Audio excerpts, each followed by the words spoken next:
नमस्कार। India debate में आप सबका स्वागत है। मैं हूं आशुतोष पाठक। आज से नए स्टूडियो से आपसे मुखातिब हो रहा हूं। आपका सहयोग इस मुखर आवाज को कभी दबने नहीं देगा। इसी भरोसे आज की लड़ाई शुरू करते हैं। मैं क्यों कह रहा हूं लड़ाई? लड़ाई इसलिए क्योंकि 37 नंबर पे आज मैटर लिस्टेड है और किसी भी वक्त सुनवाई के बारे में यह कहा जा रहा है कि 12:30 बजे से संभवतः वो सुनवाई के लिए मामला आ गया है। हमें जो फीडबैक मिल रहा है कि सुनवाई लगभग शुरू हो गई है, लेकिन अभी तक हमें यह जानकारी नहीं मिल रही है कि कोर्ट में कौन-कौन मौजूद हैं। सब हम बताएंगे जैसे ही इसका पूरा डिटेल होगा। थोड़ी देर बाद हम फिर आपसे लाइव जुड़ेंगे, लेकिन अभी की कहानी यह है कि 37 नंबर पे मैटर लगा हुआ है और सुनवाई शुरू हो चुकी है। जस्टिस गडकरी और जस्टिस पाटिल के अदालत में आज 7 अगस्त है और ये अगस्त का महीना क्रांति का महीना है और ये क्रांति है अन्याय के खिलाफ, अत्याचार के खिलाफ। दिशा और सुशांत को न्याय दिलाने के लिए एक बार फिर से ये लड़ाई और पुख्ता हो गई है और मजबूत हो गई है और इसमें आपका जो सहयोग मिल रहा है वो अकल्पनीय है, अतुलनीय है। नगरकर की आज खैर नहीं है। शैलेंद्र नगरकर को आज जवाब देना है और शैलेंद्र नगरकर के साथ साथ परमवीर सिंह को भी जवाब देना है।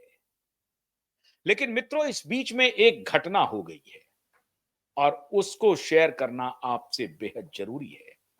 घटना है, आज ही के दिन हमारे कानूनी योद्धा को घेरने की तैयारी हो रही है। 7 अगस्त की तारीख मुकर्रर थी सरकार के जवाब पर हियरिंग को लेकर के, जो कि मालवानी पुलिस स्टेशन के पीआई ने फाइल किया है। 2 जुलाई को गायब हो गए, 16 जुलाई को भी गायब हो गए और फाइनली अभी 7 अगस्त की तारीख लगी है। 7 अगस्त को अभी वो आ रहे हैं, नहीं आ रहे हैं। अभी तक जो हमें जानकारी मिली है कि कोर्ट में नगरकर नहीं पहुंचे हैं। जैसे ही पहुंचेंगे वो भी हम आपको बताएंगे। लेकिन हमारे कानूनी योद्धा को घेरने की तैयारी हो रही है दूसरी तरफ। किस तरह से?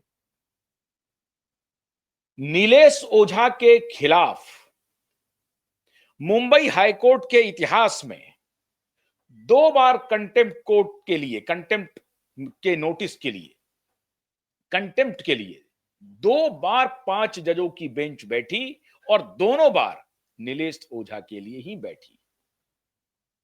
और आज नीलेश ओझा की तारीख लगी हुई है। अब यह महज संयोग है, आप कह सकते हैं कि यह महज संयोग है। हो सकता है कि दोनों केस एक ही दिन लग गया हो, अच्छी बात है। लेकिन नीलेश ओझा शैलेंद्र अगरकर को ग्रिल ना कर सके, इसलिए नीलेश ओझा को इधर उलझा दो, अपने केस में उनकी सुनवाई शुरू कर दो। उनका वक्त कब आएगा वो कहना मुश्किल है, लेकिन वो तारीख भी कल ही लग गई। कल ही तारीख लग गई कि 7 तारीख को कंटेम्प्ट की भी सुनवाई नीलेश ओझा जी को करनी है, ताकि शैलेंद्र नगरकर की जो रिप्लाई है, सरकार की जो रिप्लाई है दिशा सालियान के केस को लेकर के, सतीश सालियान की याचिका पर, उसकी सुनवाई में नीलेश ओझा अपीयर नहीं हो सके।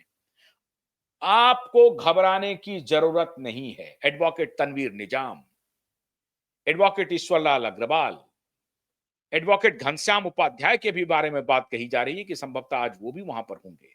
ऐसे 50 वकीलों की टीम दिशा के पिता सतीश सालियान के केस को सुनवाई करने के लिए मौजूद है कोर्ट परिसर में। तांता लगा हुआ है और मीडिया का जमावड़ा खड़ा है। मीडिया का जमावड़ा खड़ा है कि देखें आज क्या होता है। ये लिंगर ऑन तो हो नहीं सकती है, लेकिन नीलेश ओझा को घेरने के लिए कंटेम्प्ट की सुनवाई भी आज ही रख दी गई। नीलेश ओझा उससे घबराने वाले नहीं है। नीलेश ओझा के खिलाफ क्या है कंटेम्प्ट केस कि उन्होंने मीडिया में आकर के बयान दिया जजेस महोदया के बारे में, जो उनको मीडिया में नहीं देना चाहिए था। अगर उनको कोई भी आपत्ति थी, कोई भी कंप्लेन था, कुछ भी कहना था, तो वो पहले अदालत को बताते। और यहां फंस गए हैं कंटेम्प्ट के नोटिस देने वाले।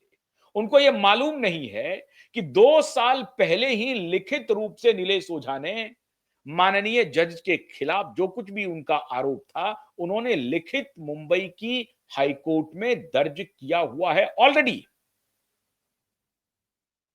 तो फिर कैसी बात हो गई? फिर किस बात की नोटिस हुई?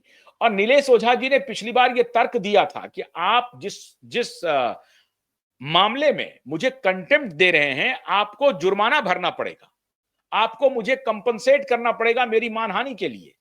क्यों? क्योंकि आपको किसने ये जानकारी दी कि मैं मीडिया में पहले चला गया हूं और इसका संज्ञान अदालत को नहीं लेने का मौका दिया। हमने 2 साल पहले, 24 महीने पहले हमने लिखित रूप से अदालत के संज्ञान में महोदया के खिलाफ, जज महोदया के खिलाफ कंप्लेन किया हुआ है। और उसके बाद 2 साल तक अगर सुनवाई नहीं हुई तो यह किसकी जिम्मेदारी है? यह जिम्मेदारी है अदालत की। तो कंटेम्प्ट कहां होना चाहिए? कहां होना चाहिए कंटेम्प्ट? कंटेम्प्ट हो रहा है किसके खिलाफ? नीलेश ओझा के खिलाफ। और नीलेश ओझा ने लिखित जब शिकायत की और उसके बाद नीलेश ओझा आकर के उसी अदालत में जब दिशा के केस की सुनवाई लगी तो इन्होंने पहले ही दिन आपत्ति दर्ज की और उन्होंने कहा कि मुझे यहां न्याय मिलने की अपेक्षा नहीं लग रही है, आशा नहीं है। उन्होंने संदेह व्यक्त किया और कहा कि मेरे इस केस के बेंच को बदला जाए। बदल दिया गया और वहां से भ्रिकुटी तक गई जज महोदया का। उन्होंने लिखित शिकायत कर दी। मैं आज माननीय आलोक आराधे जी से पूछना चाहता हूं, जो मुंबई हाई कोर्ट के चीफ जस्टिस हैं, आपके नाक के नीचे में ये सब कुछ चल रहा है, ये महज इत्तेफाक हो सकता है क्या? देश की जनता देख रही है, देश की जनता देख रही है कि ये महज इत्तेफाक नहीं हो सकता। आज आप नीलेश ओझा को फंसाने की कोशिश कर रहे हैं सिर्फ इसलिए क्योंकि वो सुशांत और दिशा के केस को लड़ रहे हैं, उसकी सुनवाई कर रहे हैं। वो एक गरीब बाप के लिए खड़े हुए हैं, एक बेसहारा मां के लिए खड़े हुए हैं, एक ऐसे परिवार के लिए खड़े हुए हैं जिनको देखने वाला कोई नहीं है, जिनको सपोर्ट करने वाला कोई नहीं है। एसएसआर वॉरियर चंदा करके कभी कभी आर्थिक मदद करते हैं सतीश साल्यान जी को। ये हालत है। और ऐसे में ये वकीलों, 50 वकीलों की टीम लड़ाई लड़ रही है। ये मामला कोई आदित्य ठाकरे पैसा नहीं दे रहा है मिलॉर्ड, और ना ही फडणवीस जी पैसा दे रहे हैं, ना ही कोई कॉरपोरेट पैसा दे रहा है। अपने जेब से पैसा खर्च करके ये ईमानदार लड़ाई लड़ी जा रही है। और तब जबकि सारे लोग ये कहने में लगे हुए हैं कुछ नहीं होने वाला है, कुछ नहीं होने वाला है। 5 साल से क्या हुआ? कुछ नहीं हुआ। अरे 5 साल से मांद से निकाल लिया है ठाकरे को, मांद से निकाल लिया है ठाकरे को। जो ठाकरे आज तक कभी जवाब नहीं देता था, वो ठाकरे इंटरवेंशन फाइल कर रहा है। और ये लड़ाई तब तक जारी रहेगी जब तक ठाकरे को सलाखों के पीछे नहीं भेजते हैं। क्या हुआ? हमने तो मुख्यमंत्री के हाथ बांध दिए हैं, हमने अदालत को भी इस जगह पे लाके खड़ा किया है जहां अदालत हमें न्याय देगी ही देगी। लेकिन फिर भी कुछ तिकड़म चल रहा है कि जो न्याय की लड़ाई लड़ना चाहते हैं उन्हीं को फंसा दो कंटेम्प्ट के केस में। बहुत कमजोर केस है नीलेश ओझा के खिलाफ, बहुत कमजोर, इतने कमजोर कि आप उसकी कल्पना नहीं कर सकते। माननीय जज महोदया ने जो कंप्लेन किया नीलेश ओझा के खिलाफ, ये मेरा डिफेमेशन है किसी के कहने पे, और वो प्रेस कॉन्फ्रेंस का हवाला देते हुए किया गया। माननीय जज महोदया ने यह जानने की कोशिश नहीं की कि उनके खिलाफ जो भी आपत्ति है, जो भी एलिगेशन है, वो नीलेश ओझा जी 2 साल पहले ही कोर्ट के संज्ञान में ला चुके हैं और कोर्ट हियरिंग नहीं कर रही है। दोषी नीलेश ओझा नहीं है, फिर आप नीलेश ओझा के खिलाफ कंटेम्प्ट कर रहे हैं। 5 जजों की बेंच बिठा रहे हैं। 5 जजों की बेंच बिठानी चाहिए थी ठाकरे के खिलाफ।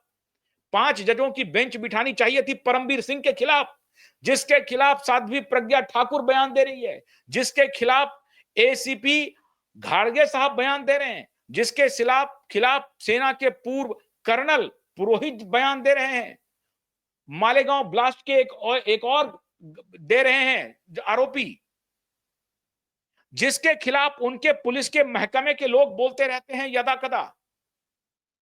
कितने लोग बोलेंगे? उनके खिलाफ कोई बेंच नहीं बैठ रहा है, उनके खिलाफ कोई एफआईआर नहीं हो रहा है।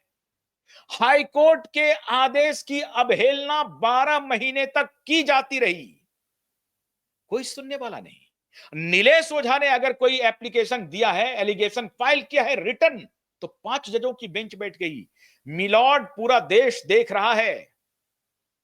यह आपके साख का सवाल है मिलॉर्ड, आपकी साख का सवाल है। पूरा देश देख रहा है। जिसके खिलाफ आपने ऑर्डर दिया, 1 साल पहले ऑर्डर दिया गिरफ्तारी का, इंक्वायरी का परमबीर सिंह के खिलाफ, वो परमबीर सिंह के खिलाफ कोई एफआईआर नहीं हुआ। 12 महीने बीत गए, आपको याद दिलाया गया कि आपका कंटेम्प्ट हो रहा है, आपके आदेश की अवहेलना हो रहा है। फिर आपने 7 दिन पहले ऑर्डर निकाला, डीजीपी को लेटर भेजा है आपने, और डीजीपी को जब मैं फोन कर रहा हूं, डीजीपी को डीजीपी फोन नहीं उठा रही है। मैं उनसे उनका रिएक्शन जानना चाहता था।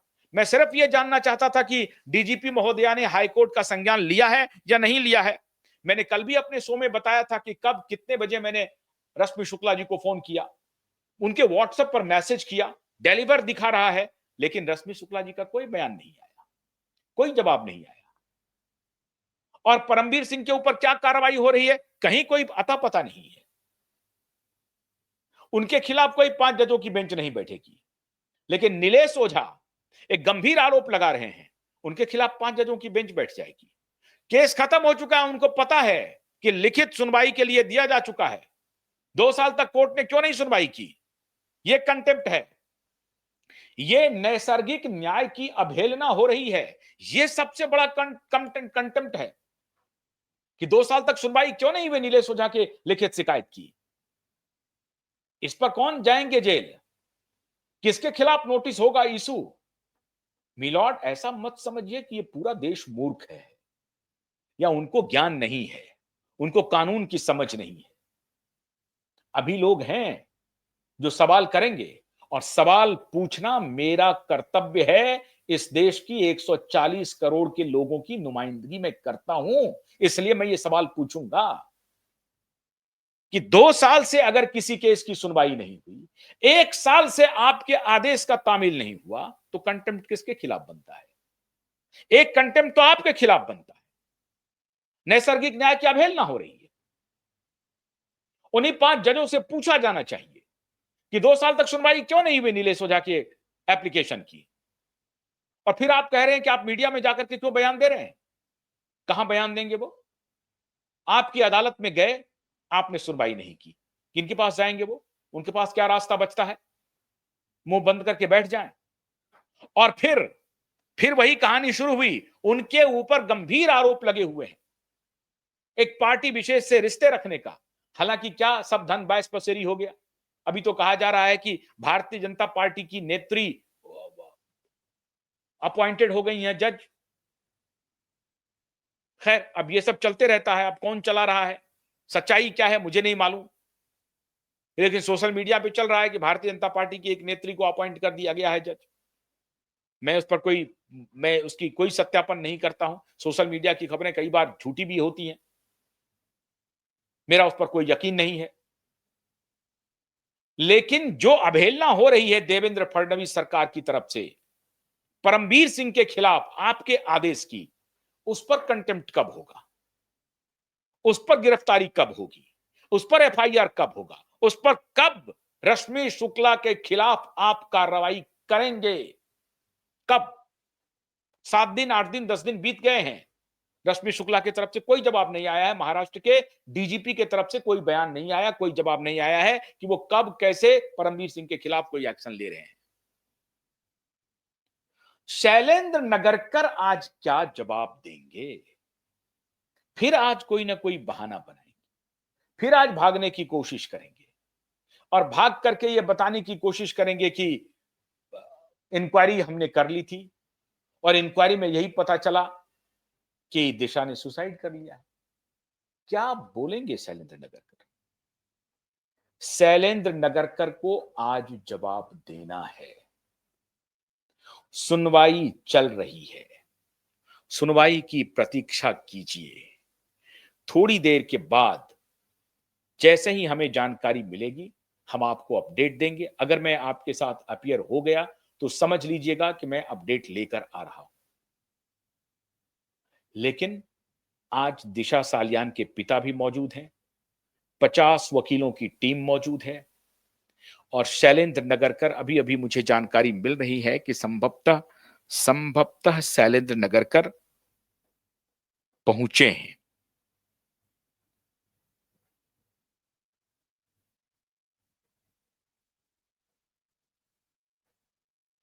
नहीं, अभी भी कोई पुख्ता जानकारी नहीं है अभी भी। बस अभी भी लिस्ट में रखा हुआ है, लिस्ट। हाँ, सुनवाई। जी, अभी तक तो जानकारी नहीं है। तो ये जैसे ही हमें जानकारी आएगी, हम आपको आज बताएंगे। लेकिन 7 अगस्त का दिन बेहद महत्वपूर्ण है मित्रों। और आप भी दिल थाम कर बैठे हैं, हम भी दिल थाम कर बैठे हैं। लेकिन ये जो अपडेट था कि नीलेश ओझा उस केस में वहां अपीयर ना हो सके, इसलिए नीलेश ओझा के कंटेम्प्ट की सुनवाई शुरू कर दो। आज ही तारीख लगा दी। ये कौन लगा रहा है? ये महज कोइंसिडेंस भी हो सकता है, मैं मान सकता हूं कि ये कोइंसिडेंस है। लेकिन अगर किसी की ये चाल है मित्रों, तो इस चाल पर भी हमें नजर रखनी है।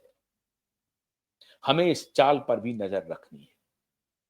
पहले ही दिन जब नीलेश ओझा अपीयर हुए थे इस केस को लेकर के, तो बड़ी चतुराई से इस केस को माननीय एक महोदया जज के अदालत में इसको प्लेस कर दिया गया। उनको मालूम था कि नीलेश ओझा ने उस खास महोदया जज के खिलाफ एक एप्लीकेशन पहले मूव किया हुआ है।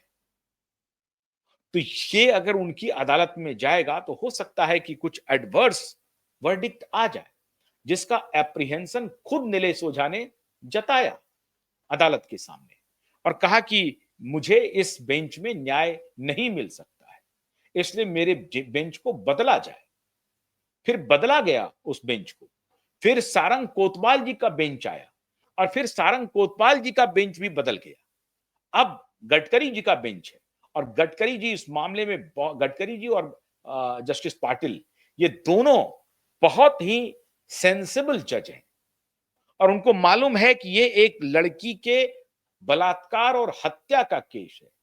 ये एक एक लाचार पिता का केस है और एक तरफ कौन है?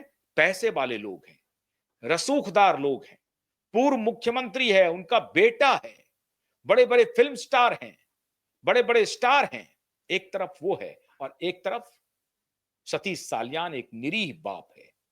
ये जस्टिस गडकरी को मालूम है और जस्टिस पाटिल को भी मालूम है।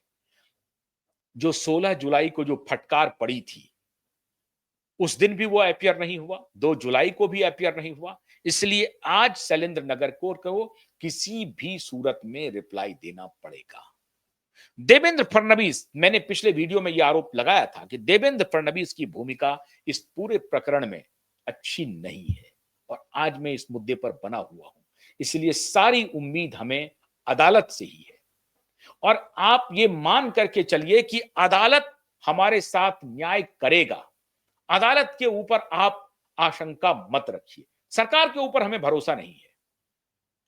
वो पॉलिटिकल स्कोरिंग कर रहे हैं, पॉलिटिकल पोस्चरिंग कर रहे हैं।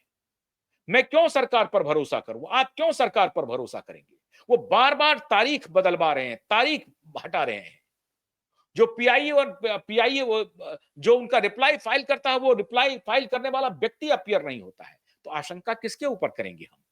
आशंका सिर्फ और सिर्फ सरकार के ऊपर करेंगे। सरकार इस केस में न्याय नहीं होने दे रही है। सरकार 2022 में जो गठित की थी एसआईटी, उसका अभी तक कोई इन्वेस्टिगेशन नहीं किया और इन्वेस्टिगेशन वही ढाक के तीन पात किया जो रिप्लाई उन्होंने फाइल किया कि नहीं नहीं सब कुछ ठीक था, दिशा ने सुसाइड कर लिया है। यह है सरकार का उत्तर।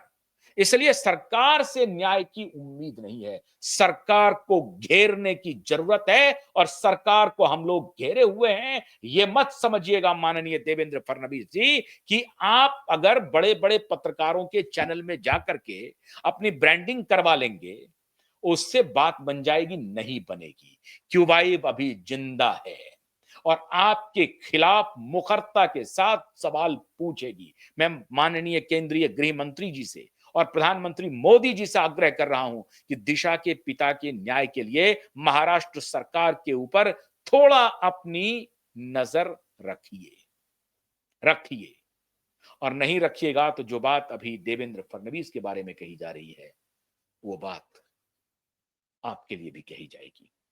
थोड़ा इंतजार कीजिए, जैसे ही अपडेट आएगा वो भी हम आपके लिए शेयर करेंगे। लेकिन 7 अगस्त है, सुनवाई शुरू हो गई है, ये भी हम आपको बताएंगे। बहुत बहुत शुक्रिया, नमस्कार।